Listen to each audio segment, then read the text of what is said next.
Oh, okay.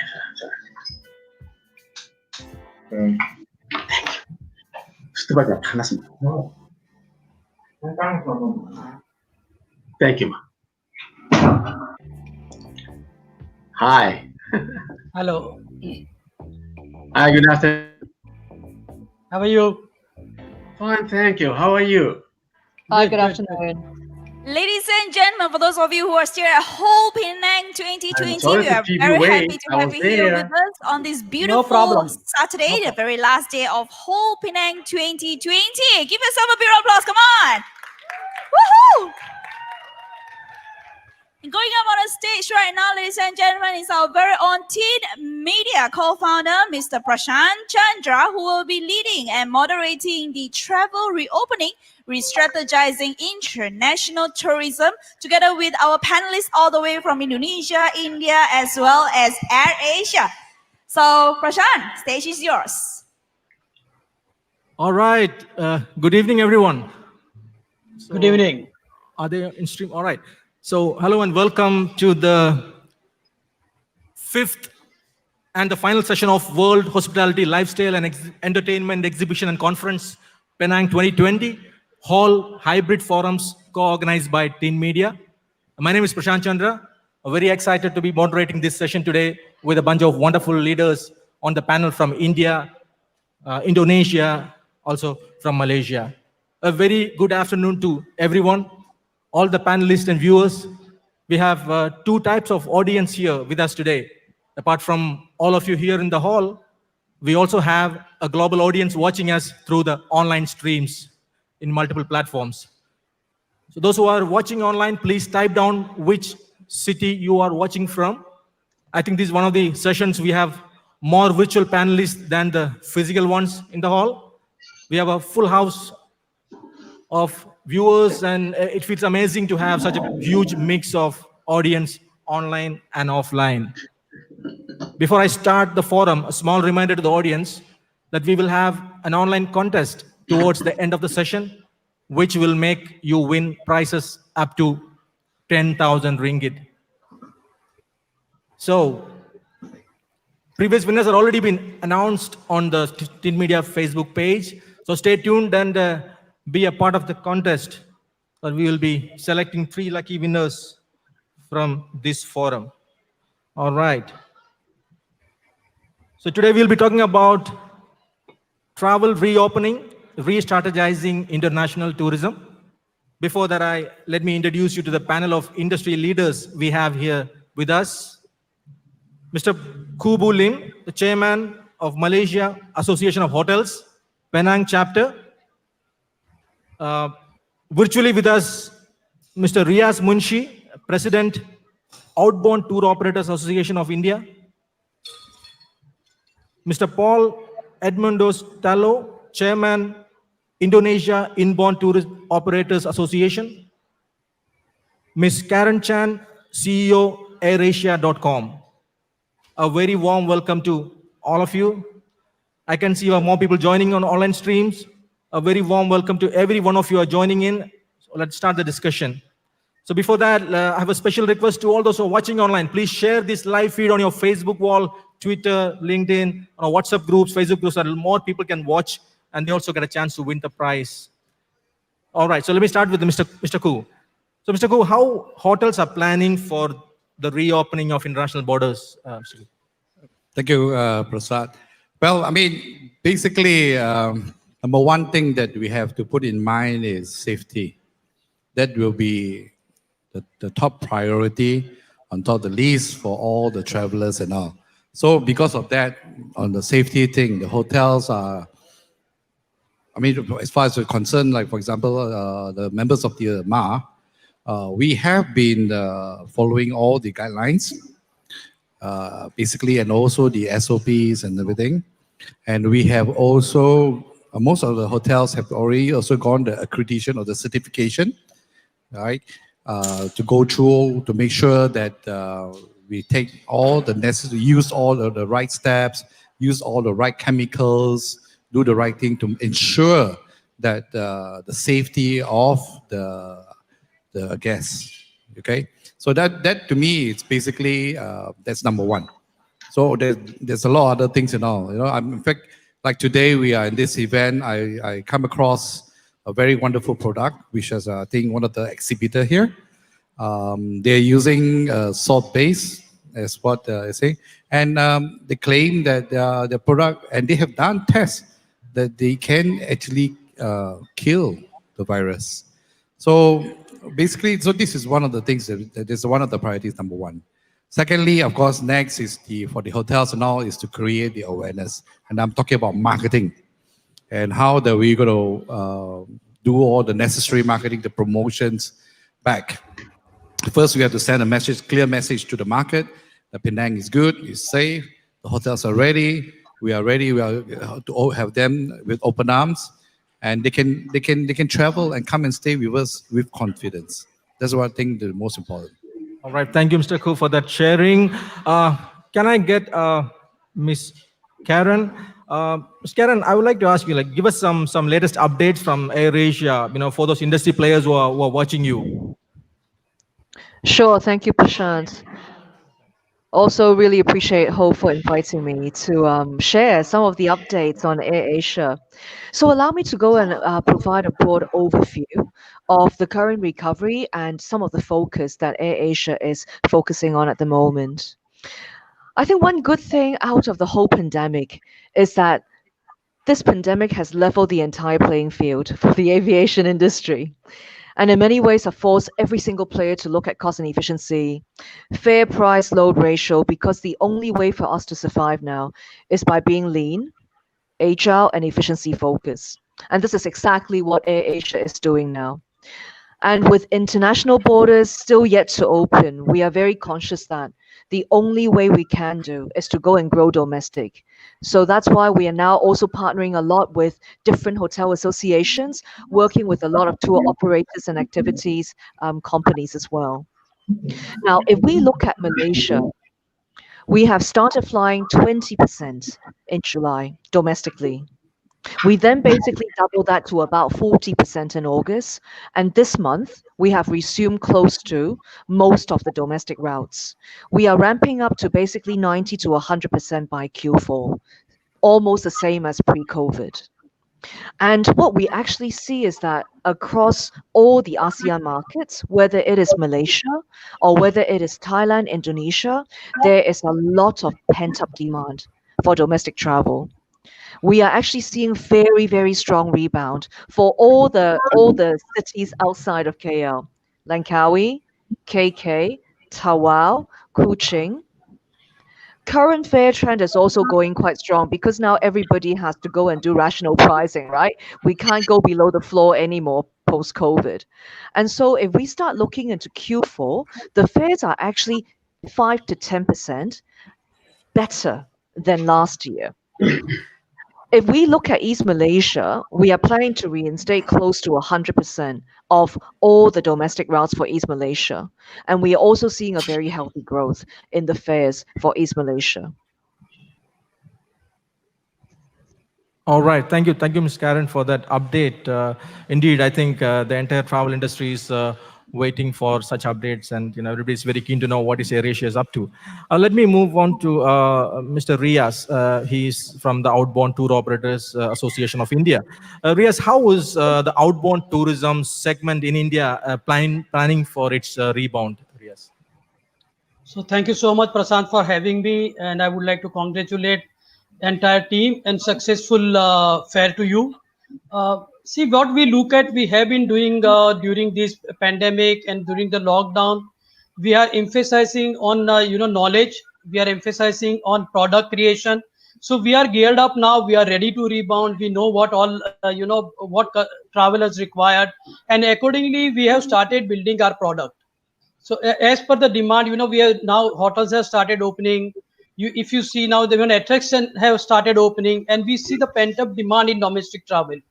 You would surprised to know that during the weekend, none of the luxurious hotel around Delhi and Rajasthan are available.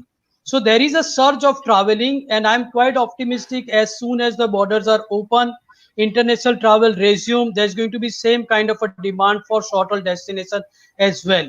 People are already but they have been locked up for so long, and they would like to travel now. They want to explore, they want to rejuvenate, and then right now they have a time also.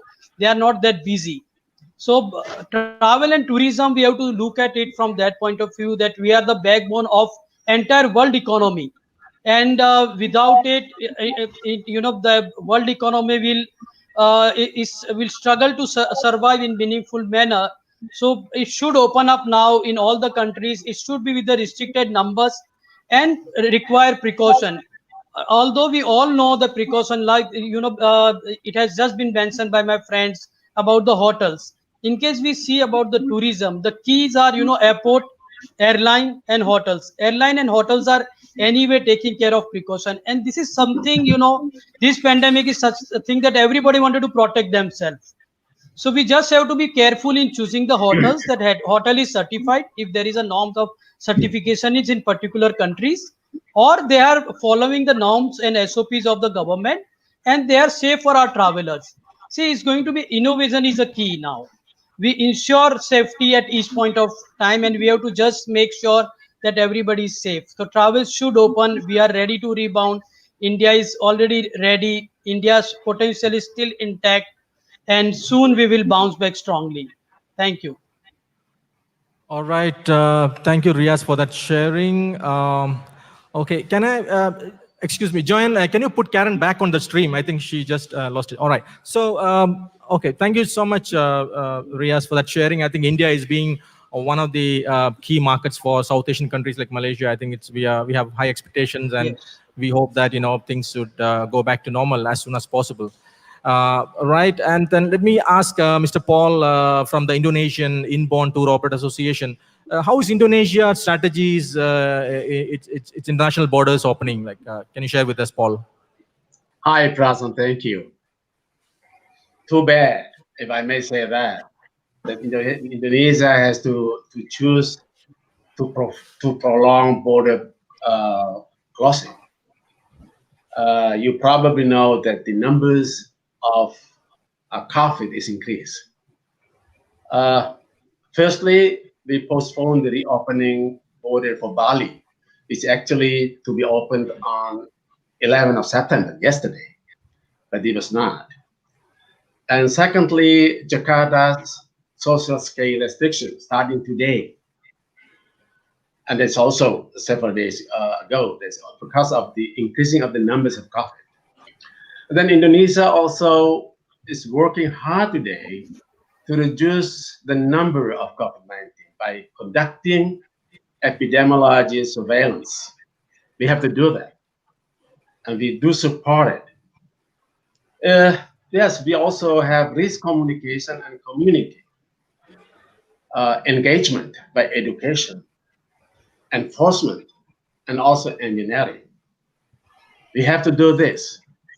So, Presanth, the government now, my government is actually under Foreign Affairs Department and the Department of Law and Human Rights are doing the assessment of strategy of its international border opening. We hope, of course, all the players are hoping to have it more is better for us. Thank you, Pras. All right, thank you, thank you so much for that sharing. All right, so can I ask Mr. Khoo, what is this crisis taught the industry, if I may ask you? A bitter lesson. Right, yeah. Yeah, I mean, as you know, when the Malaysia went down, went into lockdown, and rightfully, as what the chief minister said just now, we also went into economic lockdown. So for the hotels, when you don't have guests coming in, right? One of the main thing that I think with the hotels faced was manpower. When we were doing well and everything, I think a lot of the hotels basically maintained quite a lot of, especially the 5 stars, the 4 stars. You need the kind of manpower to offer the kind of services that are expected of a top class or good quality hotel. So, but then all this manpower doesn't come in cheap. Okay, so that was one of the killers to the hotels to maintain the staff and everything, So as you can see, it taught a lesson. But for those hotels who were prudent in their management, their business management, they pulled through. Of course, with a bit of difficult decisions that they have to take. But you can see some of the hotels who are still temporarily closed, and some who have decided to permanently close. Is because I would feel is because maybe the financial management was not that efficient, and that caused them to take this drastic decision to shut down their operations. So, like again, that's why it's a bitter lesson, but something that we have to learn. And, we have to live with it. But then, after learning, we have to make sure that we'll be ready for the. Hopefully, not another crisis like this, but you definitely have to make your preparations for it. That's it. Rightly said, Mr. Khoo. I think hotel industry is slowly recovering, as we had a previous session yesterday, and the panelist was sharing that we have recovered almost 39% with the domestic tourism movement. So that's a fantastic recovery process. It's slow but it's steady. So can I ask Karen, what is your thoughts on opening international borders? Any forecast for 2021, Karen? Prashant, I wish I can share your crystal ball so that we can exchange notes. I think there's a lot of factors that actually will depend on how the 2021 outlook would be, especially for the travel industry. I think the availability of the vaccine, quite a few markets and countries are now working on that. The reopening of borders, and more importantly, quarantine restrictions and the standardization and unification of quarantine measures across markets. I think those will be critical factors that determine on how fast, how quickly we can actually reopen borders. I think having said that though, I feel that Asia is relatively in a better position and has done relatively well in keeping the pandemic in check. And if we look across most of the markets, within ASEAN, they are pretty much in the green zone and likely to reopen first. China, Japan, Korea, Taiwan, Indochina. So I think one of the speakers were also talking about the fact that travel is such a critical piece of the broad-based economic recovery. We just need to do whatever we can to go and facilitate the reopening. And for AirAsia, we have been working very, very closely with government bodies, with all the different Ministry of Health and Tourism to co-develop, sanitize, and contactless travel standards, whether it is from facial recognition that AirAsia has implemented. You can now basically use facial recognition to go and check in. We have been pushing very hard on online web check-in so that we can reduce the contacts at the counter at the airport. We now also have contactless boarding pass issuance and contactless baggage drop.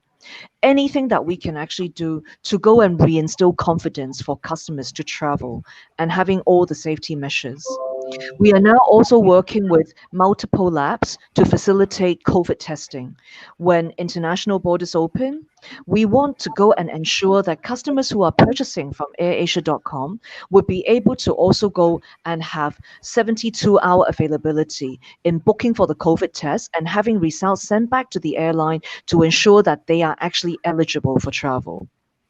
So I think there are light at the tunnel in many ways, and we have already started flying, as you have actually seen in the previous news, conditional flying between KL and Singapore, thanks to the reciprocal green lane with the Singapore government. And I think what is really, really good news yesterday from the Health Ministry is the possibility of fully reopening in January the Singaporean border for daily commuters.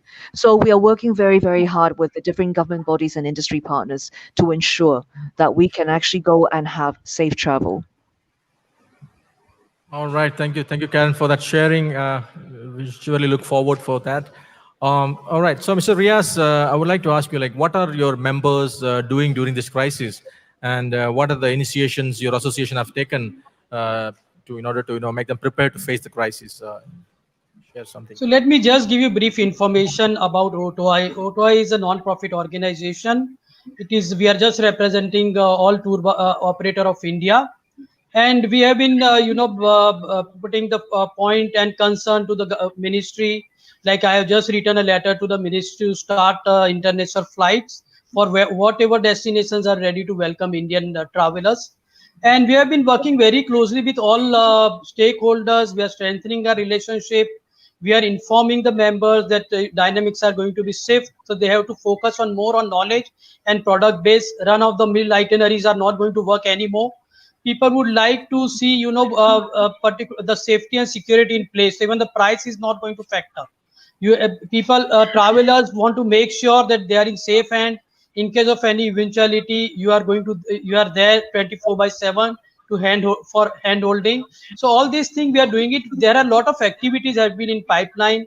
We are waiting for flight to start. We have a tie-up with International Educational Institute to educate our members on new norms and also on a different product of different destinations. So all that things are in pipeline. We have negotiated with new product suppliers to give us special discounts and facilities to our members. So we are doing so many other things, and we have two kind of a membership for the viewers from outside India. One is active membership, which is for all tour operators based in India, and other is allied. Allied, like all the stakeholders can be a member of that allied membership, and then they can have a access of our database. Even if they want to do online offline training, they wanted to send EDMs, whatever they want to do, they can do it. So this kind of see, now relation is going to be key. We have to strengthen the relationship. We have to have up-to-date information of each destination to see that how we can work together. India has a huge potential. Now we have to see, how a lot, and very soon you will see India will be the top source market for quite a few destinations. So I'm quite sure that, if you look at numbers in 2019, 30 million people had traveled all across world from India. And the way we were growing, we were anticipating to reach by 50 million by 2022. Now, because of COVID, we may not be there by 2022, but soon we will reach there. So there is a huge potential there, and we have been working together with all stakeholders, including Malaysian, tourism and all other tourism body to educate our members. Thank you. Thank you, Riaz, for that sharing. I think correctly what you said is, I think the industry is now creating new fresh products. I think you can't sell those run-of-the-mill itineraries anymore. Yes, as you said, it's the right thing. I think everyone is going very creative with their own packaging. All right, so Mr. Paul, what is the most positive impact of this crisis you can see in the industry? Mr. Presanth, if I may copy what Mr. Khoo said recently, that this is a really bitter lesson. Yes, you are right, sir. We all experience that. I myself have been almost 50 years in business. A friend of mine in Indonesia, inbound to operators association, also have experience even more than 50 years. Some, I remember that one of the companies is actually more than 100 years in business. This is the time probably we have self-introspection, to have more contemplation. Why we have to experience this horrible outbreak. We forgot, some people, if I may not generalization, we forgot to give thanks to our God Almighty, while we have received a lot from Him. This is the time, probably we think about the quality and responsible tourism. The time to learn from nature, better way to treat it, to improve its quality. Environmental knowledge, pollution, etc., and think about people surround us. Thank you, Mr. Pratt. This is the most impact of the crisis, not only in tourism, but I may say in all businesses. Thank you. Rightly said, Mr. Paul. I think, yes, thank you so much for that sharing. All right, so those who are watching live, please write, you can type down your questions for panelists, any suggestions or any on the comment section below. If the time permits, we will take up some questions even from the floor as well. So for the online audience, we'll be answering your questions from the same page even after the session. So keep posting your questions. All right, so I would like to ask, Karen, on what is Airasia focusing on these days, and what was the biggest learning for you guys from this crisis? Sure. We are always, as usual, focusing on a lot, but mainly 2 points on revival of travel, air travel, and mainly focusing on domestic growth of travel, as well as to what all the other panelists are talking about, diversification of product portfolio, so that we can actually de-risk a bit better. So allow me to go into how we are doing that across 3 pillars.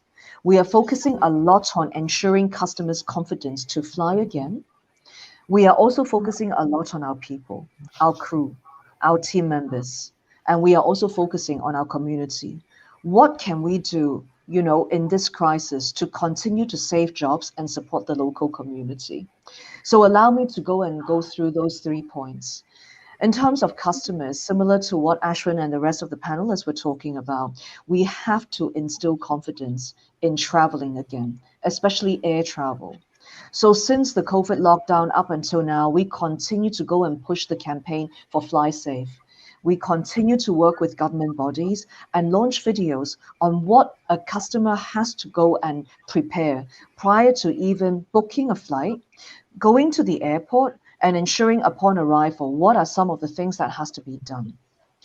We also try to facilitate, as you can imagine, there has been a lot of cancellation of flights. We try to go and extend basically unlimited change in flight dates, because unfortunately, flight continues to merge, be retimed. So we want to go and allow flexibility for customers by offering them credit share up to 2 years and also unlimited flight change, so that you would be able to continue to change based on what is actually happening between countries and also with, the changes in the last minute changes in flights. In terms of people first, I think looking after people has always been an AirAsia culture. And when I talk about, looking after people, it's not just about, their physical health, but also mental health. AirAsia has about 26,000 staff. And as you can imagine, during lockdown, a lot of the crew, a lot of the pilots, and some of the ground engineers are unable to work. And that has actually caused quite a lot of anxiety in a lot of our staff. So what we've actually started doing is that we started a program called All Stars Help All Stars. Basically a program whereby, and unfortunately I have to say that this is not the first crisis that AirAsia has seen, and hopefully this is going to be the last, but we have actually gone through many, many rounds of crisis and contingency management. So we have a very, very good, solid support group within the community, the AirAsia community, to go and support emotional, mental, and also financial well-being of our peers. And that's something that we have actually rolled out. On a weekly basis, we actually have different talks. We have live workplace to go and talk about topics. We actually go and peer buddies between pilots, between crew, between some of the senior management, so that all the people working within AirAsia feel that they can actually have someone to talk to, even though they might be locked up at home. The other thing that we're doing also for our people is reskilling. As you can imagine, next year we are looking at basically recovering 70 to 80% of pre-COVID capacity. So we need to go and start retraining some of our crew, whether it's on digital, on e-commerce, or basically asking some of our crew to go and start sourcing acquisition for our e-commerce portal, whether it is duty-free or whether it is, travel emporium. A lot of our crew are very talented and they are very, very well networked across all the different countries. So that's one area that we are also putting a lot of effort in ensuring that we are repurposing our staff to continue to be future ready as we actually face the new reality. The final piece I want to talk about is basically how do we support our community. I still remember the second month of the lockdown. We know that, and we continue to see news that there's a lot of physical retailers who have to shut shop because they can no longer afford to pay rent. Our original e-commerce portal was mainly for duty free. Over 2 months, my tech team has been able to go and pivot and repurpose the entire site, from selling perfume and cosmetics to selling potatoes and carrots. Daily essentials, COVID essentials. And we need to go and ensure that physical retailers who have never been able or never tried to even sell online knows how to actually become an e-tailer. So we were able to onboard 2,000 merchants, local SME, from fishermen who are selling frozen snapper to farmers, in the Cameron Highlands, to able to go and sell their produce on our e-commerce portal. That took a lot of effort, and the campaign that we actually went out is called Save Our Shops. We don't charge any commission. We just want to ensure that we can continue to support the community because the community has supported AirAsia as well. And so this effort is continuing. We continue to have Save Our Shop campaign. We continue to onboard local farmers, local producers, and we continue to basically pivot to also doing, apart from cargo delivery, to last mile home delivery using our last mile fulfillment arm, Teleport. If you ask me about the biggest learning, I think the biggest learning that I have is that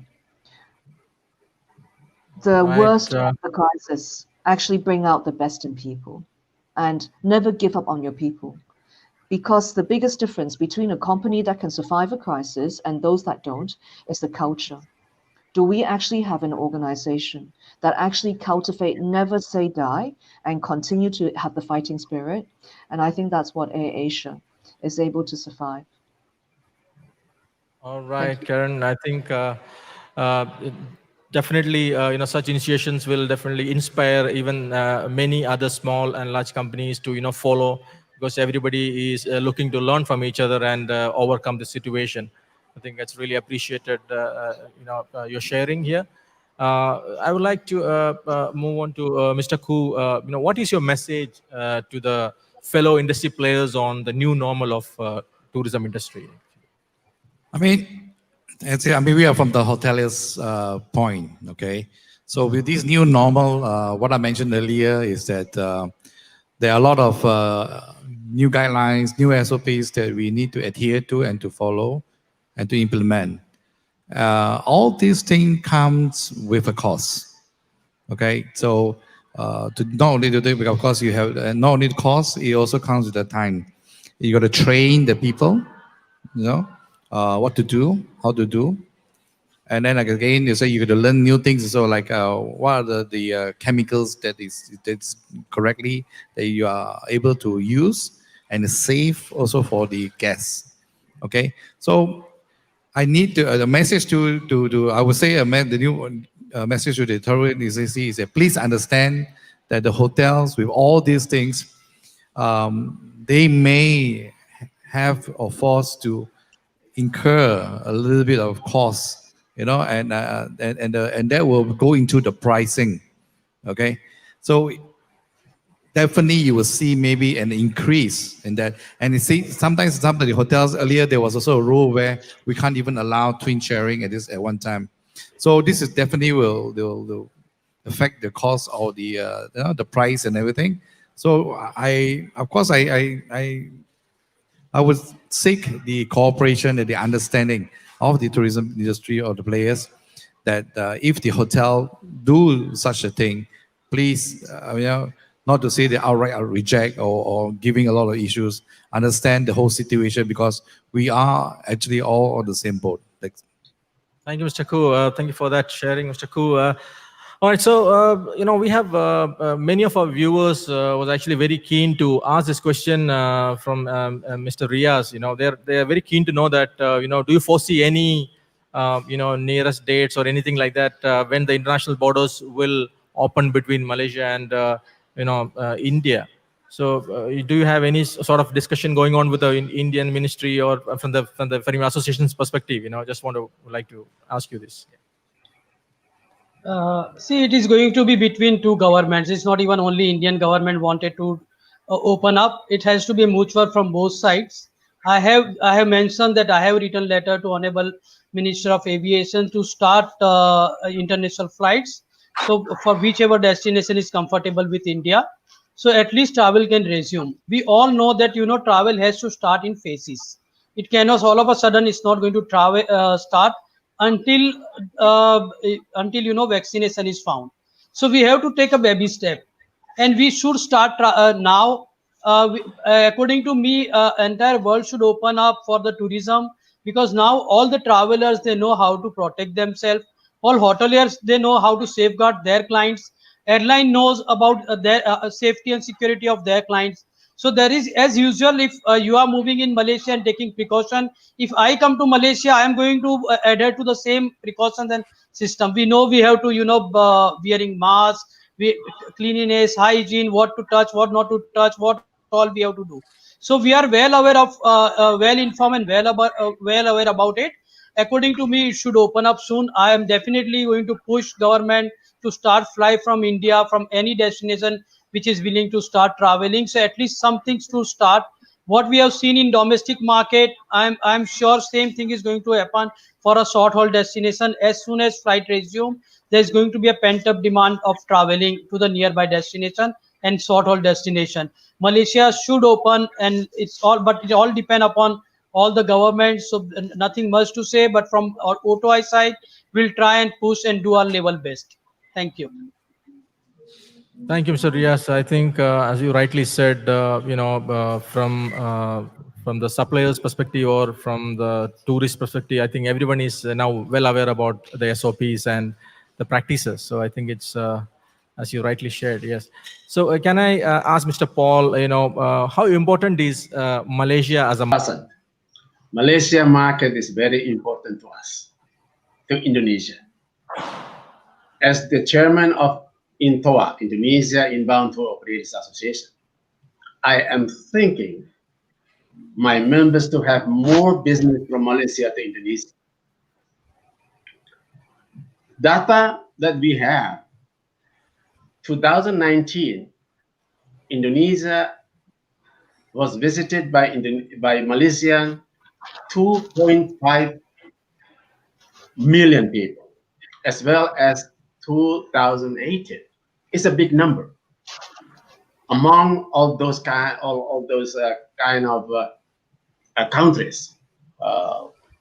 Europe, another part of Asia, Australia, Malaysia is number one.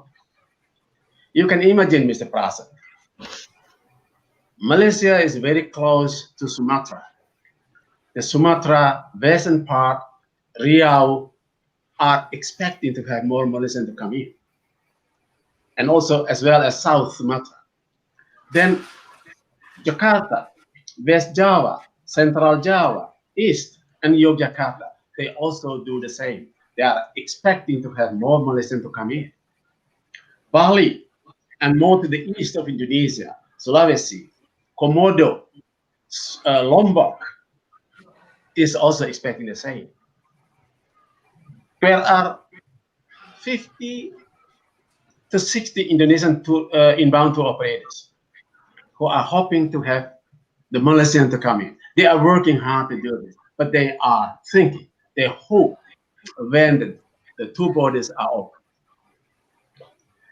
There are hoteliers, restaurants, tourist attractions, transportation who need the Malaysian tourists to bring more ringgit for Indonesia, Mr. President. I hope to do that, and I hope to have it. Thank you, Mr. President. Thank you so much for that. I think definitely Indonesia is a very key market, and we hope that things will get back to normal as soon as possible. Yeah. So thank you so much. Yeah, Miss Karen, can I ask you, like, do you have any message to the travelers or the tour operators who are looking for affordable travel? Well, AirAsia brand has always been synonymous with value and affordability. So now everyone can fly, at least domestically to start with. I think for our travelers, we have actually launched a lot of innovative products that address some of the concerns that travelers may have. Flexibility in schedule for changing dates, assurance that air travel will be sanitized and contactless, as well as also how do we incentivize by providing awesome value for traveling. So I'll just give a few examples of what we have actually been doing in the past 2 months since we started flying again. We have launched a new product called Snap. Snap basically is just that, right? The ease of basically able to order your flight and your hotel as simple as 3 simple steps is what we have actually launched.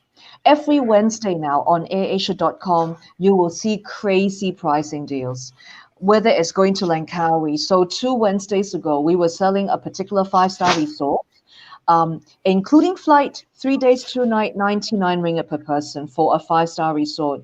We sold out 2,000 room nights in 3 hours. We continue to go and work on expanding beyond Langkawi, also to East Malaysia, as well as also driving East Malaysians and people coming back into KL. So we are working every Wednesday. We'll be launching some crazy deals. That's one thing. Ensuring that we provide the convenience for customers to buy flight and hotel together.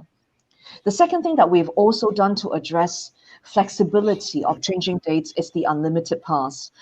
We have launched in quite a few markets. You buy now, you travel later, as many times as you want over 12 months. And we have sold over 200 passes, whether it's for domestic Malaysia, domestic Thailand, and we are rolling out in subsequent countries as well. This really addressed the fact that you pay for one price, you can then go and fly for the next 12 months at your own time, as many times as you want. So this is the value that we are bringing to the table. And in terms of operators, I just want to say that for the whole travel and hospitality industry, we are really in this together.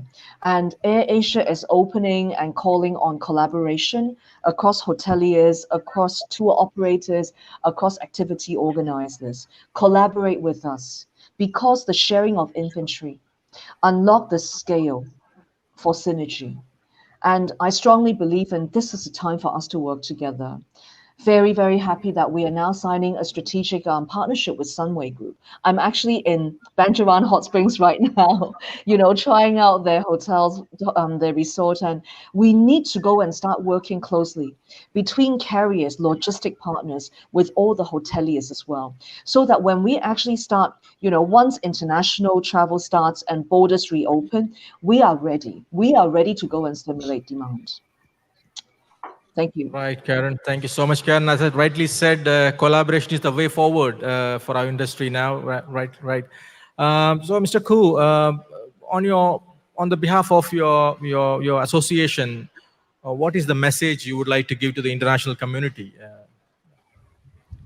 Again, it's quite similar to what the previous question so closely. Like I said, I seek their cooperation and their understanding. Hotels, of course, again, that's why because of all the new normal procedures and everything, they will increase our cost. And I think we are doing this is because we want to make sure that we are adhering and providing all the safety measures. Okay, so but anyway, my message to the international community is that we are definitely here. We will definitely want to work with them, and we are just eager to wait for the borders to open, and we will work with everybody. And then I say that we also been constantly engaging with the state authorities, state tourism, and even the tourism Malaysia on different promotions or programs or plans that we're going to do when these things happens and all. In fact, just now what Karen mentioned about SNAP, yes, we have been also very actively involved in that, because I think once the Asia came and did the presentation, I think they got the hoteliers excited too. So we would definitely cooperate or work with all parties, right? But we also, like I said, the message is that please understand, let's work together. We have gone through a very, very horrid time. Let's not have small, arguments over small issue. Let's work hold hand and let's pull through together, because tourism industry is always, like you say, the last to recover. So let's work together. Thank you so much, Mr. Khoo. I think, yes, let's work together is the way forward. So, Mr. Riaz, if I may ask you, how this crisis has changed the travel business, according to you, for when it comes to operators? See, as mentioned earlier, the dynamics have been changed completely. So people earlier used to, copy paste itineraries is not going to work. People have to enhance their knowledge. They have to know about the destination they wanted to sell. They have to create product keeping in mind the segment of travelers they are serving. And accordingly, if they start building up the market, they have to make a bigger picture of that organization post-COVID, and that's how they are going to grow. That's my message to everyone in the industries, that do not disappointed. Whatever has happened, it's not in our hand. We could not control. So this had already had happened. Now focus how we are going to revive. It is not going to be there permanently. So we have to look at how we are going to build our future. So knowledge is going to be a key. Even traveler would, it's life versus price. They would not compromise in the price. They would like to go with the reputed company. They would like to go with the person who has a knowledge about the destination. Will give them a assurance that they have all the knowledge and information about destination, what they are pitching, or destination where traveler is going. So it's very, very important. The entire market is going to be changed in that people would like to have personalized information. They would like to have a trusted brand to stay. They will go for, initially maybe they would not like to go to the cities, crowded cities. They would prefer to stay in a resort instead of going to multiple destination. They would travel to a single place and spend more time at one place rather than hoping to other multiple destinations. So all these changes are going to be there. Innovation is a key. We have to make sure that all touch points are secured and safe for the travelers. Thank you. Right, Mr. Riaz. I think, yes, we need to make sure that all the touch points are safe. Right.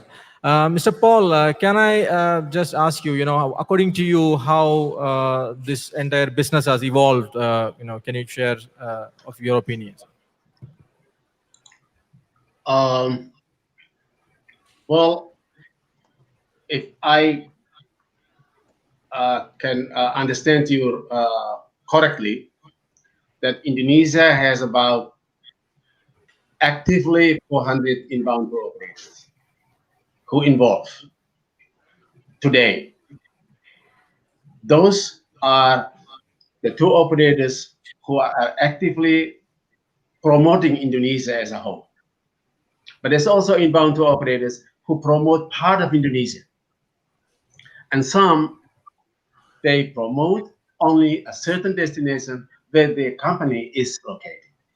So I believe when it is the market, the border is open, it will be more businesses come on and they will join the business.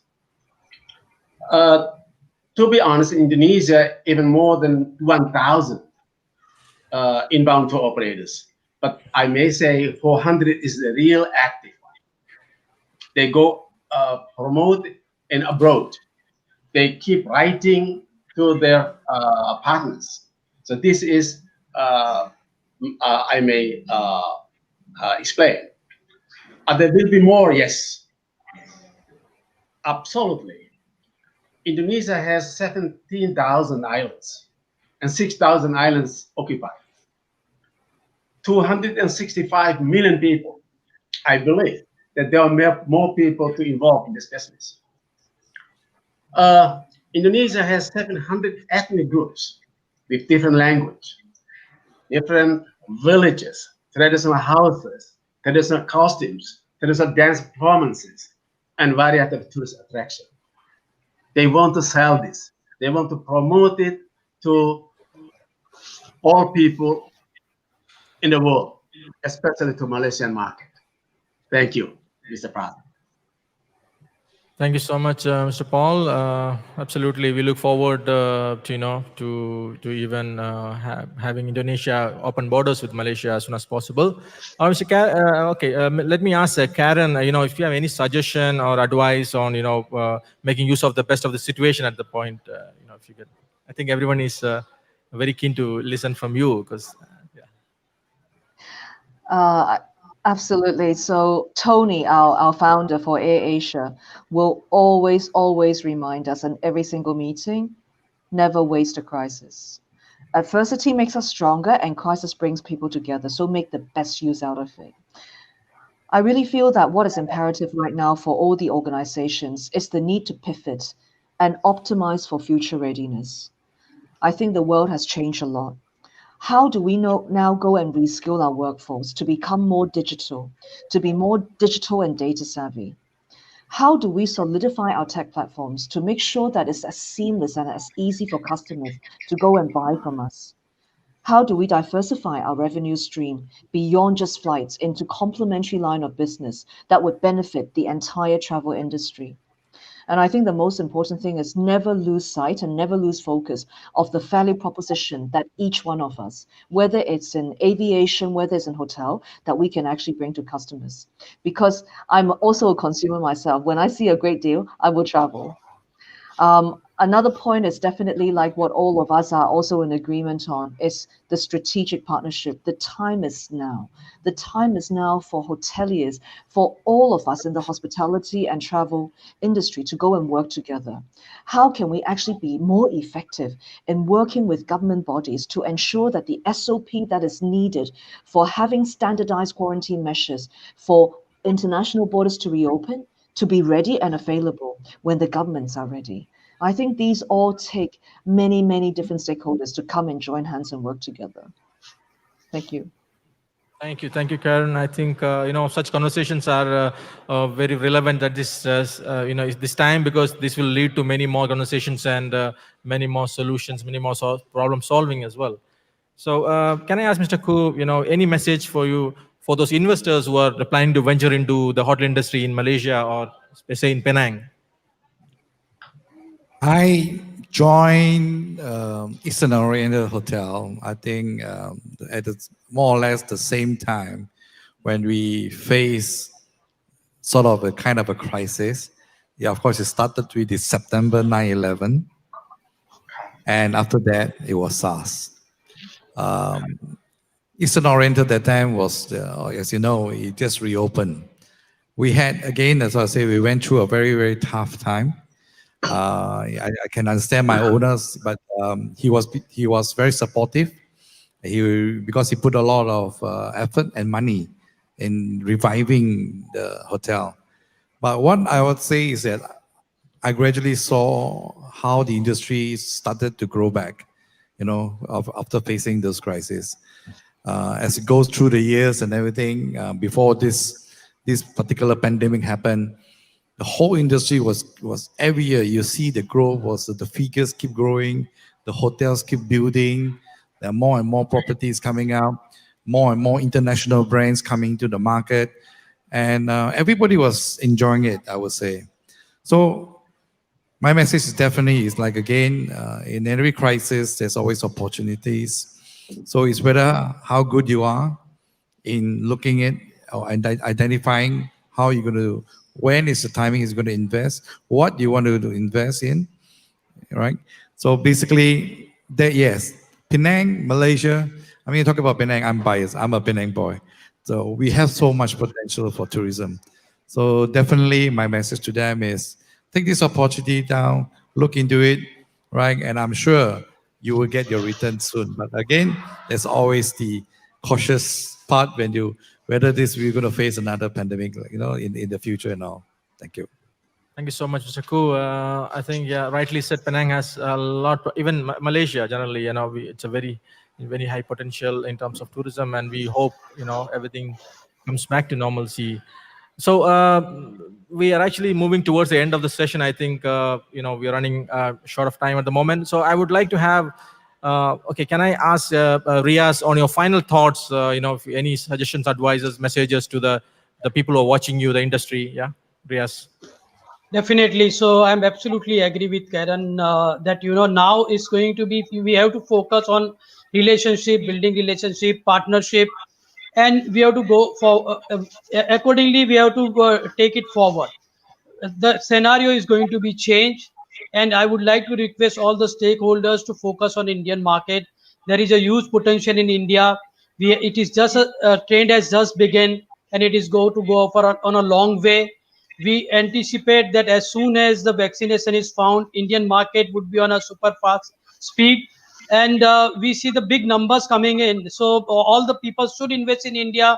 We all have to come together. We have to see that we pass on the information. We get the up-to-date information from all the stakeholders to pass on to the members, and in turn, it should go to the travelers.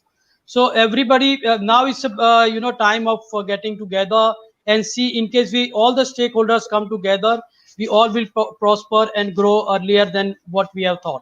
So this is a time of partnership. That's what I say.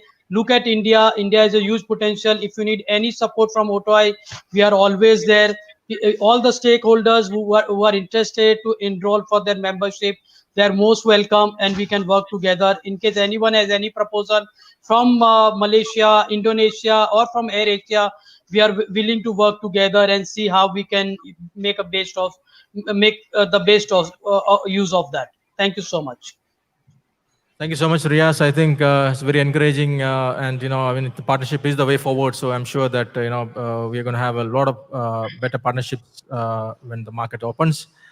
All right. So can I have Mr. Paul? Can you give me your final thoughts on this? Thank you, Mr. Presanth. I would like to copy again Mr. Khoo, that this is the bitter lesson. If I may say, it's the bitterest lesson, that we have passed all the problems. As you said, 9/11, when we have Bali bombing in Indonesia, we have all kind of problems, the world problems we already passed. But this is the most bitter. So, Mr. President, what I can say to the whole people, the listeners, the audience, and I myself and my people, we have to pass it and leave it to God Almighty. Depends on your own faith. It's number one. Number two, to follow and influence how to be friendly with the health protocol. You have to, and we have to. Otherwise, we spread another cup to our neighbors and so, our guests and so.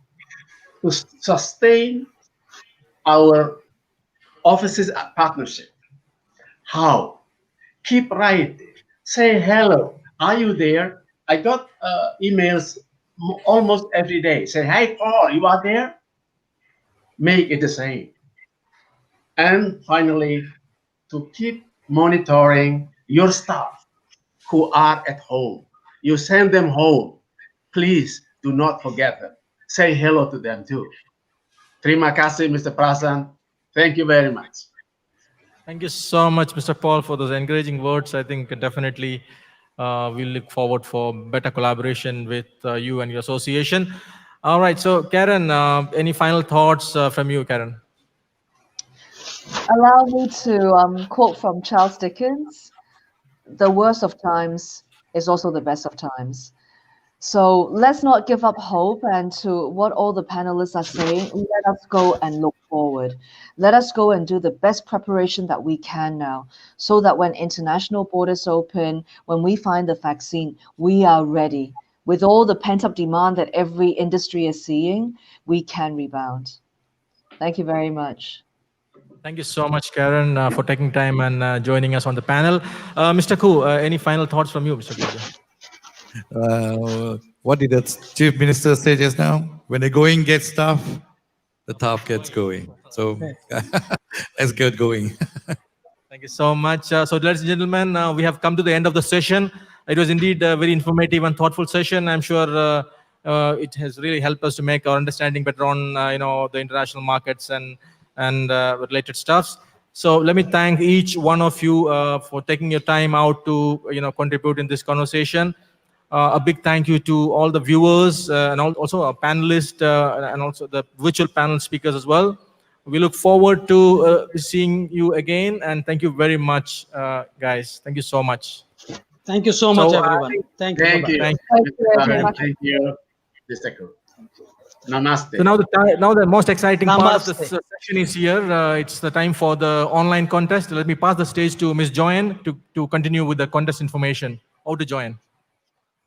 Thank you very much to Presanth as well as Mr. Khoo. Thank you so much for the wonderful session that we had just now.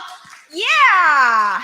And on our ground right now, together with Miss Karen from Airasia, as well as Mr. Paul and Mr. Riaz calling all over from India, as well as Indonesia. Thank you so much to those wonderful panelists that we have today on our very last session of the hybrid forum. Yeah. So for those of you who are here, okay, time for you to hold up your phone, log into your Facebook. Whenever you see these pink color beautiful posters, all right, log into your Facebook. Okay, search for teen.media, teen.media, or you can search for teen media. Very simple. And I'll be flashing a very beautiful photo afterwards for 10 seconds. In that 10 seconds, quickly post in the live video that is ongoing right now. You can see me on the stage. All right, the answer of what picture is that? Okay, everybody ready? If you're ready, I am ready. Those viewers at home, make sure you're ready. So we will post the picture right now.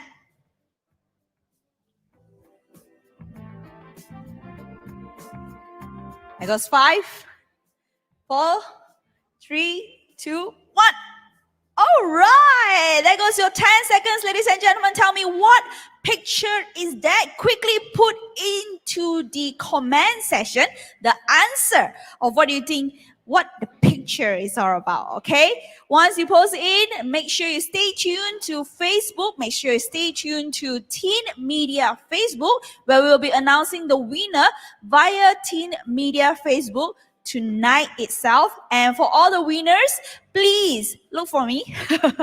Okay, we will PM you directly for us to send to you the vouchers that you have won. Okay, like we have promised, 10,000 ringgit worth of prizes for these 3 days. I've kept up my promise. I've got many people who came over to claim the prizes. So if you are somewhere that is not in Penang, don't worry, we'll send the vouchers to you. Until then, take care, everybody. Thank you so much for joining us at Whole Penang 2020. Hope to see you again next year at Whole Penang 2022. Mwah, mwah, mwah.